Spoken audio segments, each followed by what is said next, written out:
Welcome to Buffalo Gameday Recap. I'm Thad Brown along with AJ Feldman. Another Buffalo Bills season comes to an end here at the place where Bills seasons come to die. Not really. It's only been a couple times, 3 times now. But the Bills fall to the Chiefs 32-29.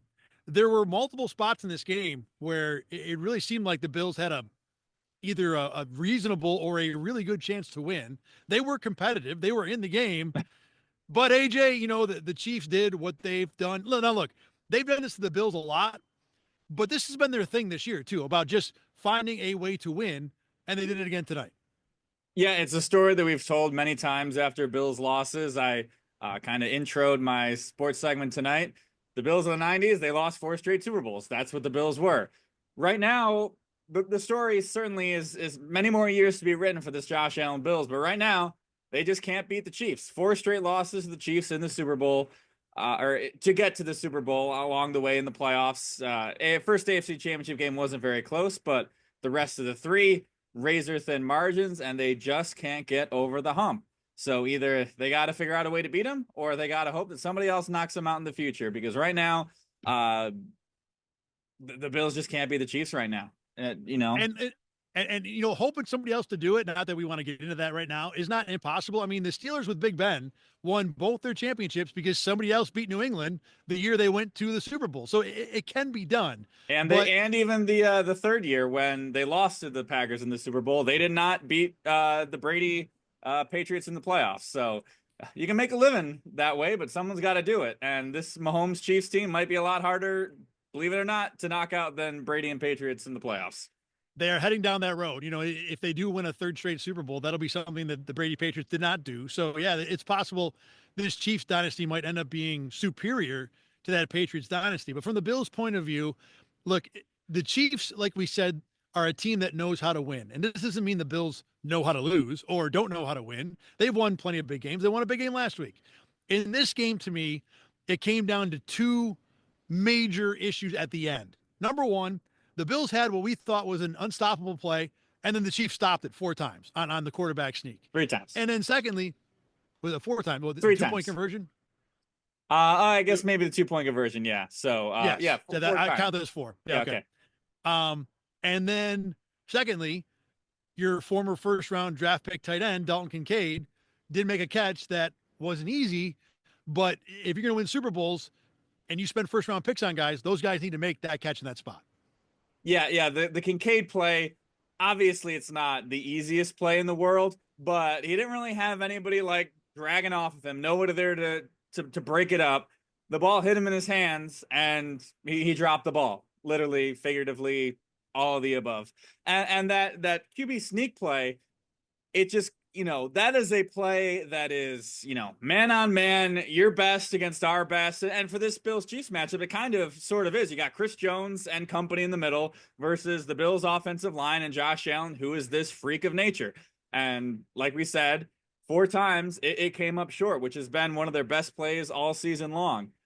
And the 4th down one, everybody's going to kind of talk about, did he get over the line? Was it close enough?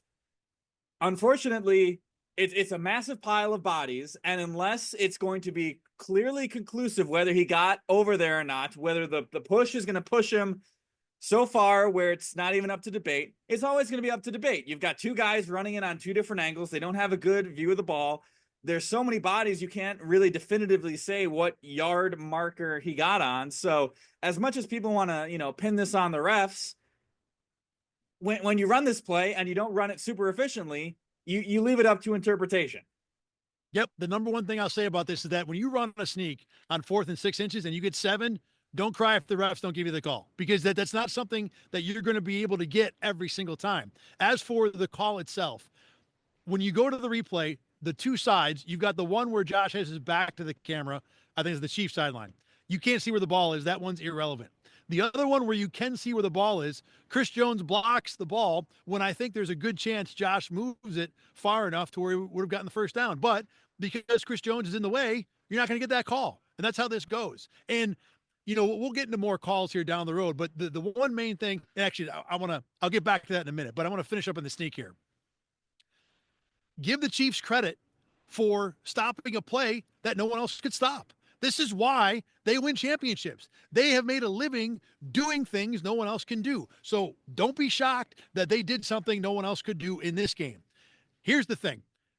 Do you have a problem with the Bills going back to that play as many times as they did? I didn't have a single problem at all with the Bills going for the sneak and the 2-point conversion on the touchdown at the end of the first half. At that point, you had succeeded on one, you had missed on one. No, I'm sorry. You had succeeded on one already in the game. That play felt automatic. I thought it was fine. They stopped you, whatever. There is an argument to be made on the fourth down where the Bills failed that maybe they had gone to the well more than enough times. Give me your take on that one. I didn't have a problem with it because honestly, I think you might, I almost go the other way in that they got stopped on it so many times. It was kind of bound to work again. You know, do you really expect the Chiefs to stop this 3 or 4 times? I think Next Gen Stats put out a post that the Chiefs stopped it 3 times because I think they're only counting the 3 in the field of play. No other team in the Next Gen Stats era had ever stopped a QB sneak 3 times in one game. It had never happened before, since dating back to 2015, 16 or whatever. Granted, that is, you don't really get 10 QB sneaks opportunities in a game, but and most QBs that go back 40 years are not 6'5", 250 as well. Yeah, so the fact that it got stopped so many times is very rare. And I did like that they went off of it once it got stopped. Like one time, I think, you know, I can't remember what play it was, but I think they got stopped on 3rd down and then they went somewhere else on 4th down. Because that, a play like that, you know, you're physically exerting yourself. It's kind of tough to run it again, especially when you just got it stopped. But for a one shot, one and done, especially that 4th down, I didn't really have a problem with them, you know, going with the sneak again. The other part of it too is that when you run it the first time, it was 4th and 1. Now it's 4th and less than 1. You'd think if you get 2 sneaks, you can add that up to 1. It just didn't work out. The Chiefs made a play. This is what they do. They go out and make winning plays and win games. All right, let me back off from that a little bit. In terms of the officiating, is there anything else? Because I'm on the field, I'm not dialed into Twitter, which actually is, you know, a benefit to me, frankly, when it comes to watching a football game, that we needed to discuss officiating wise. The one thing that I will talk about when it comes to calls was the Xavier Worthy catch where it looked like Cole Bishop was going to have an interception. I thought the ball was being propped up or the ground was being used to make the catch there. I thought that was one they could have turned over. It didn't stun me.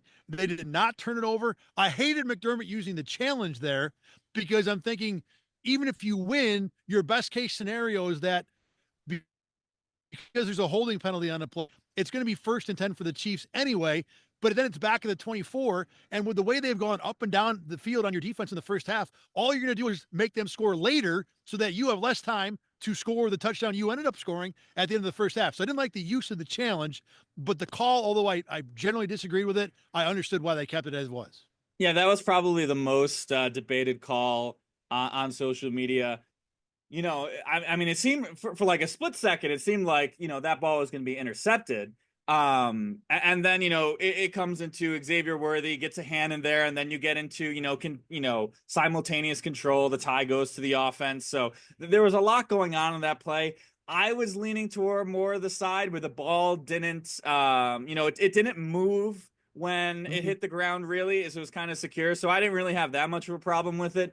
The other officiating, I guess, qualm, that everybody's going to have little tiny things that they, talk about. The one that got plenty of debate and discussion was at the end of the 2nd quarter, when the clock was ticking down to that 2-minute warning, when the play clock and the game clock were right neck and neck. People were confused. Oh, the play clock hit 0 first. Why did it allow to go to the 2-minute warning? Well, the rule is it happened earlier this season, I believe in the playoffs. I can't think of the exact game where it happened, but it happened right earlier this year. When it's within a second, they allow it to go to the 2-minute warning. There's no decimals on the clocks, and that thing was back and forth, bing, bing, bing, bing, bing. So people were certainly it's the refs allowed the 2-minute warning. It's the Chiefs, yada yada yada. But that's a rule. Whether or not you want to agree with that rule is one thing, but it's kind of the same principle of when it's a delay of game in the field of play. When it hits 0, you get a beat, you look to see if the ball is snapped, and then you go. And so that's kind of the implementation of that rule with the 2-minute warning there. Yeah, good education there. I appreciate that. I mean, not relevant to the game, but I mean, definitely, interesting point of rules there. Outside of that, for anyone at home that's going to walk away from this game and think, oh, the Chiefs got the calls again. That's how this went. The NFL, it's rigged. The game is rigged. They want the Chiefs to go every year. The Bills in this game, on the Matt Collins touchdown at the end of the first half, all of us on the field thought Deion Dawkins was way early off the ball. Whatever. Those things are allowed these days with the offensive tackle. But more importantly, there were 5 fumbles in this football game. The Bills recovered all 5 of them.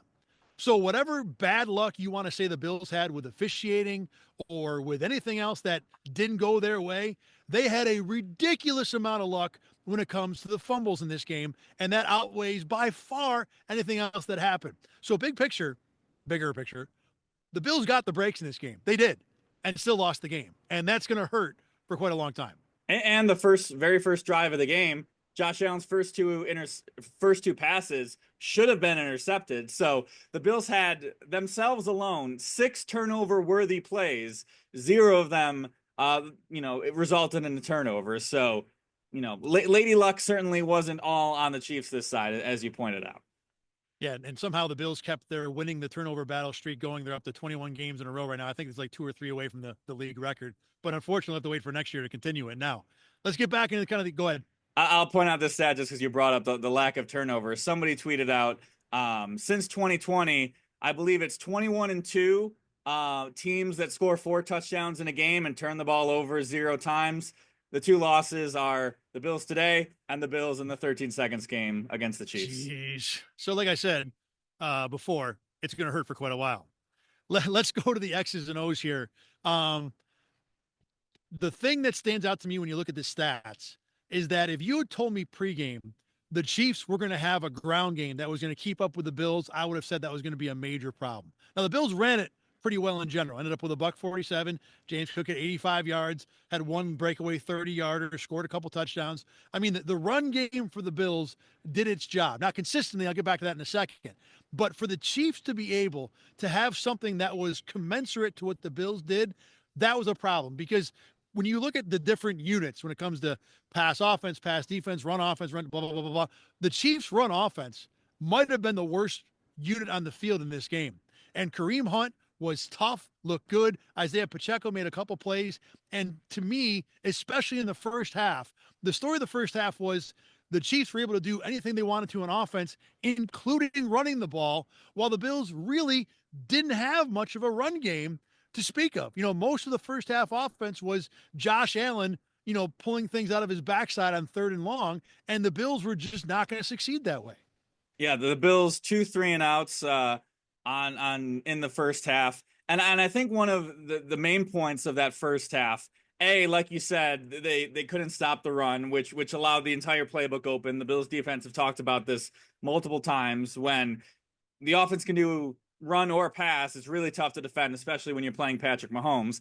And 2, the Christian Benford injury. Suffers the concussion in the first quarter. Not a particularly pleasant sight as with any concussion. But now you've got Kaiir Elam out there, and Patrick Mahomes was kind of looking at him like barbecue chicken, Shaquille O'Neal in the paint. He was going at him all the time, and whether or not it was Elam not being able to get around picks, Elam giving up too much coverage and getting easy completions, the classic Kaiir Elam penalties. I believe he had 2 called against him this game. It was a definitive point of weakness for this Bills defense. And you want to go to maybe a little big picture here. Kaiir Elam disappoints in this game. Dalton Kincaid obviously comes up with a big drop, and then Keon Coleman, their basically first round pick from this year, beginning of the second round. Those 3 players all were detrimental to the Bills' chances, and those are 3 of your top draft picks of the past few years. I'll even go a step further, and this is something I thought about even coming into this game. And Brandon Beane did a good job this year with, and we'll get into more of this a little bit when we kind of talk about the big picture for the Bills are at. But when you think about this game and losing to the Chiefs, and the way the Chiefs kind of flipped their roster over when they moved on from Tyreek Hill, what did they succeed with? They had a couple drafts where they just hit on a ton of picks back to back and built that roster as a new young group. Yep. Here are the Bills draft picks from this year. All right. Keon Coleman, like you said, first round, really just a bit player. Cole Bishop, backup. Yeah, he had an injury, but not really much of a contributor. Dwayne Carter, inactive for this game. Ray Davis had 2 touches. One of them ended up on the ground. After that, guys who are all backups, no one who contributed. Now let's go to last year's draft, 2023. It doesn't get much better. You start out with Dalton Kincaid, whose notable contribution to this game is going to be the guy who wore the goat horns, unfortunately. Osiris Torrance, great pick. That's worked out fantastic. Dorian Williams, solid linebacker, was the backup in this game. After that, nothing. That's 2 drafts. I will say, though, I will say though, on Osiris Torrance, some of those QB sneaks, him getting blown up on the right side was negatively impacting their ability to even go left. That's how bad he was getting beat on some of those QB sneaks. So all right, potentially hurt in this game, but still was generally a good pick. But you look at those two drafts, and really all you got out of it was Osiris Torrance and half a season of Dorian Williams as a fill-in linebacker. You can't succeed when you're up against the salary cap with a big quarterback cap hit easily. I mean, it just reduces the margin of error. Now, give Brandon Beane credit for basically cleaning up the mess that Brandon Beane made, and mess is a strong term, but to make the point, because the Bills did not get much out of these last 2 drafts, the fact that they were able to put together a functioning offensive line, I don't mean functioning, I mean great, and to have a defense that figured it out in a lot of games this year, especially with a brand new coordinator, that's a pretty solid accomplishment. But in this game, the lack of that young talent, or at least the guys that you committed to be your young talented players, almost across the board let you down.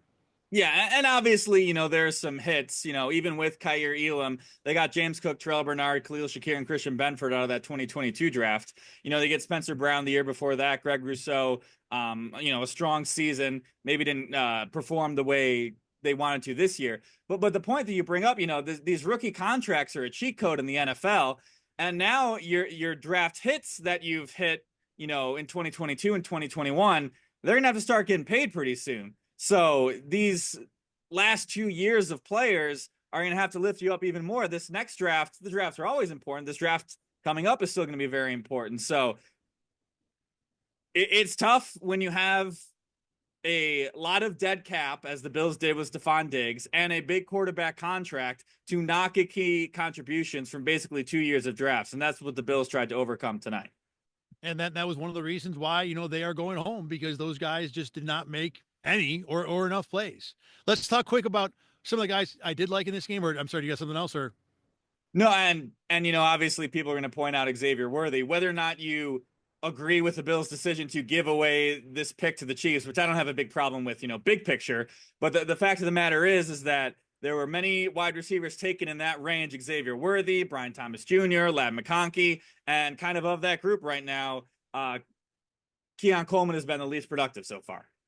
Yeah, I'm not going to have a problem with the trade. I think Brandon Beane laid it out that, he's able to, they didn't want Worthy for whatever reason, and they gained draft assets. That's fine. The result is they got bit by it in this game, though, because Worthy was fantastic, and Keon Coleman, again, was not anywhere, close to that level. So I don't think the trade was wrong. But, you go back to April, and we talked about this, the fears that Bills fans had about, why are we giving the Chiefs this guy? Look, he's not Tyreek Hill. It wasn't like he was going up and down the field on 60-yard plays, but boy, did he nickel and dime this team to death, on a number of occasions. And he also, as being the smallest guy on the field, whether you thought he made a catch or not on the Cole Bishop play, he still outfought Cole Bishop to make that catch, and then Cole Bishop's a guy that you have committed, the Bills, higher draft assets to. So, the draft, the last 2 years of the draft were just a giant disappointment and like a bit of acid being rubbed in the wounds from this game. All right, let's talk, like I was saying before, about the guys who we liked in this game. James Cook was fantastic. 85 yards rushing, like we said, in the 30-yarder. The 4th down carry where he scores, to me, underlines what he's done this season, becoming a stronger, tougher runner. Because early in his career, my criticism was, a stiff breeze would knock the guy down. That was the opposite of the stiff breeze. I mean, he fought through multiple pieces of contact, kept himself off the ground, reached out, and scored a huge touchdown in a big spot in a big game. I mean, that's all you can ask from the guy. Frankly, they probably didn't use him enough. Beyond that, Mac Hollins, Oh, hello. Well, Matt Collins, big plays. I mean, this is what the guy has done for the Bills all year. They need to bring him back. And I'll give Amari Cooper credit, for someone who really hasn't been nearly as involved in the offense, has been super disappointing. He moved the chains a couple times in important spots too. So there were certainly bright spots in this game. Ed Oliver, second half, had a number of what seemed like good run stops. He had the one that Kareem Hunt somehow got away from. But in a season where 91 has been the target of criticism quite a bit, I didn't feel like, at least on the field, watching it one time, that he was a big part of the problem tonight. Yeah, yeah. James Cook, like you said, that fourth down play, um, one of the best individual efforts you'll see, certainly from a Buffalo Bills player recently, not named Josh Allen, but just a tremendous play to get that ball over the end zone. He looked dead in the water. That play looked like it had nothing working for. Josh Allen has the option kind of to take that around, the tackle box. It was blocked up. And I think probably in Josh Allen's head at that moment, he's like, I don't got a chance at this. I'm looking at it. I don't even think James Cook has a pretty good chance at this, but let's give it to my guy and see if he can, make a play there. He gets hit, 2.5, 3 yards away from the end zone and somehow gets that over. Just a tremendous play by James Cook. And then, of course, you got to, highlight Jordan Phillips. Didn't play a ton, obviously, as he is. And, a player in his position, you only kind of got to step up once to make a big play. And he got the sack on 1st and goal coming down the stretch, which both did two things. It turned it into a field goal, and it allowed them to not, eat up as much clock to give the Bills a chance to only be down 3 with 3 minutes to go. When you started that drive, I really thought in my head, Harrison Butker is going to kick a 20-yard field goal with 0 seconds left on the clock, and that's how this one's going to end. Right. No, it was a big play by Jordan Phillips. I agree, too. Let's talk about Sean McDermott for a minute, because on Buffalo Kickoff Live earlier today, we discussed who is this game more important for, Josh Allen or Sean McDermott? My answer was Sean McDermott by a long shot, because while Josh Allen hasn't won these games, he still played well. Sean McDermott, on the other hand, 13 seconds, fake punts with DeMar Hamlin, not going for it on 4th down against the Bengals. There were a number of coaching decisions that were lambasted or were just, brutally wrong. In this game, other than the challenge with Worthy, and even on that play, you can understand wanting to gain 20 yards of field position, moving the Chiefs, away from the 3-yard line. I get it. But I thought all the 4th down goes were correct. I liked the call to go for it on the 2-point conversion. So the game management stuff that normally becomes a talking point for the next 8 months, I don't think will be at all. Now, there are, coaching and scheme things we can get on, but that part of it for Sean McDermott, I thought was a pretty solid night. Yeah. The two most questionable, I thought, in the first quarter, they kicked the 53-yard field goal on 4th and 5. All the analytic bots had it as a slight go, so not an egregious loss in win percentage, but certainly if you wanted to be more aggressive, you could have argued for that. I thought kind of the biggest tangible mistake, and it didn't come back to cost them at all, but when we were talking about that clock ticking down to the 2-minute warning, I thought he should have called a timeout with 2:40 to go, because not only does he let 40 seconds tick off of the clock with time, which you would want on the other side of that 2-minute warning to try and score, it basically made that 2-minute stoppage, the timeout, irrelevant. So if you call that timeout, you're basically getting that timeout back with the 2-minute warning. So you're kind of just wasting 40 seconds for no apparent reason. Like I said, it didn't really matter, but still the Bills got kind of down, into crunch time. They only had 23 seconds left when that touchdown happened from the 34-yard line. So certainly there's a world in which they needed more time. So I thought that was a mistake, letting all that time tick off the clock.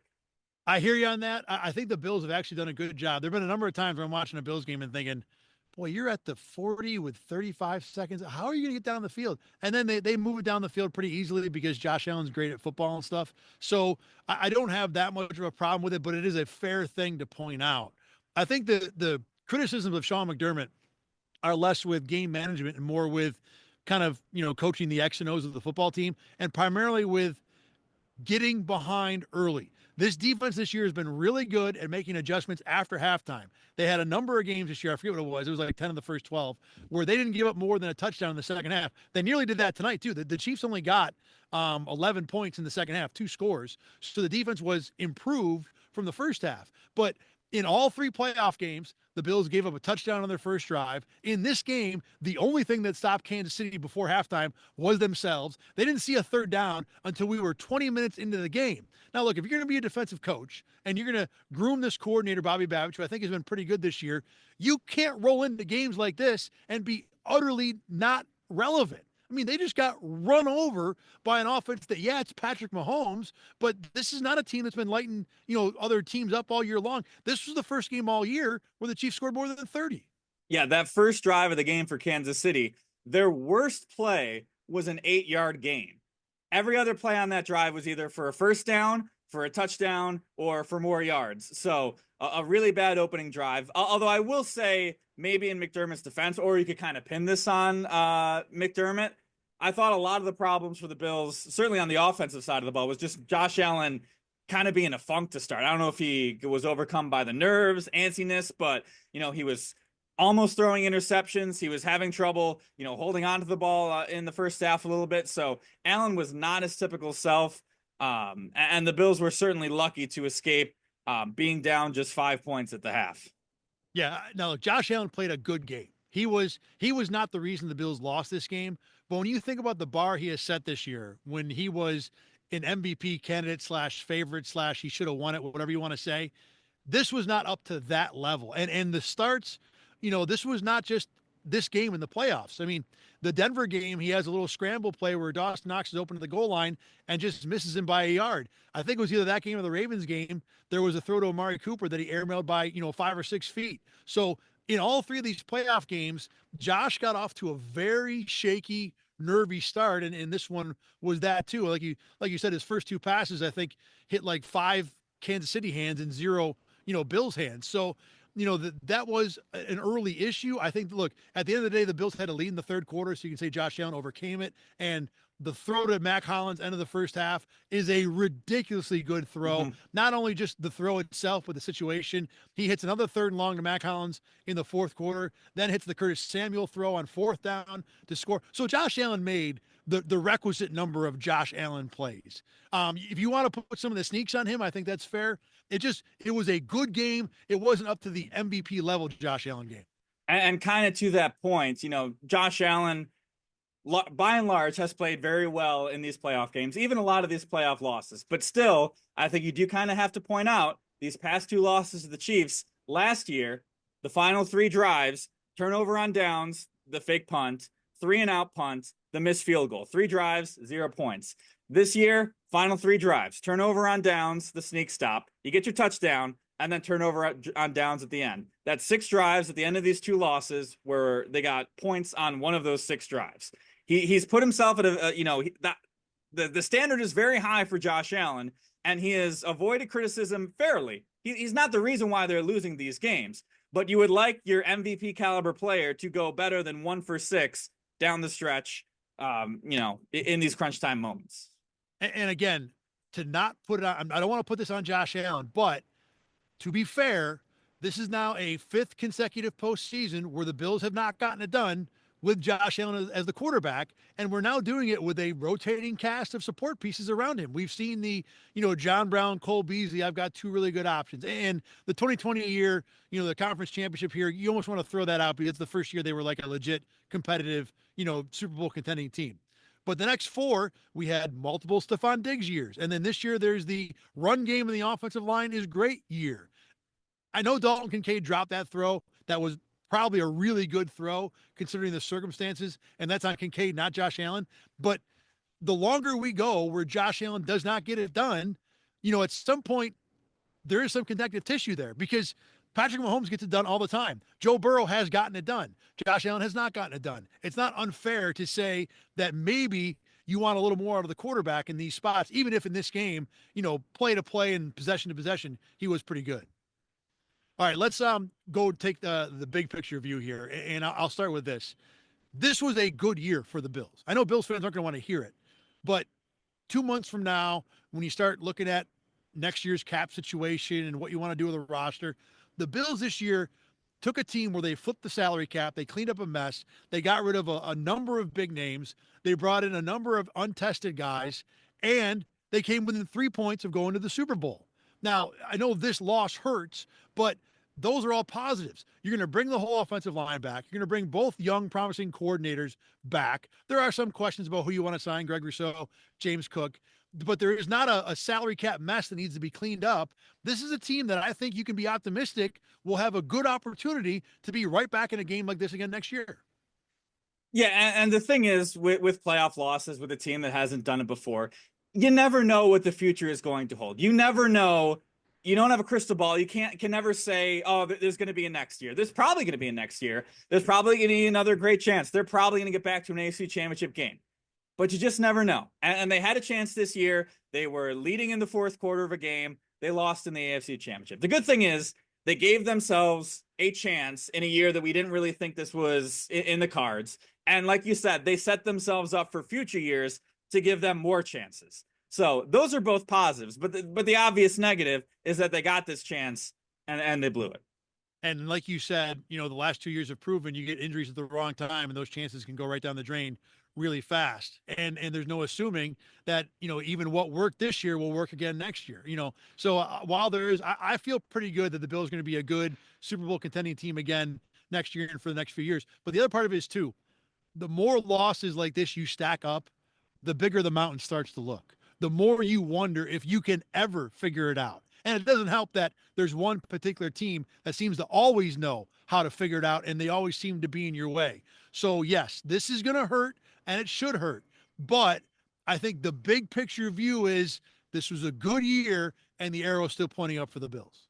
Yeah, there's all these stats that are going to be thrown out this offseason about, Sean McDermott and Josh Allen being together for so long and not winning a Super Bowl title. I think they're at the point now where a marriage of QB and coach, if it hasn't happened at this point, it has never happened again in the future. It's a little bit of confirmation bias, but it's going to be talked about. And the fact that, like we talked about on the show earlier, they've now won the division title 5 years in a row.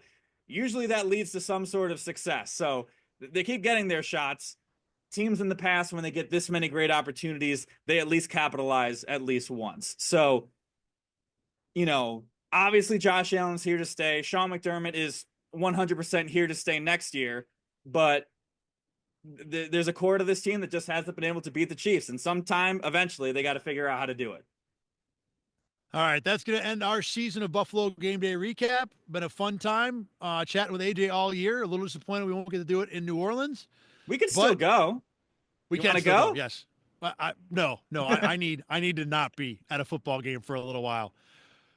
As always, you can check out Buffalo Game Day Recap at rochesterfirst.com. You click on the sports tab. We're at 8 Sports Extra. We're also on YouTube and wherever you get your podcasts. We will hopefully be back again next year. You never know. But looking forward to doing this again. It's been a fun time. I hope all of you had a good time listening and watching and following along. And maybe next year will be the year for the Bills. Thanks for watching and listening, and we'll see you in 2025, at least the fall.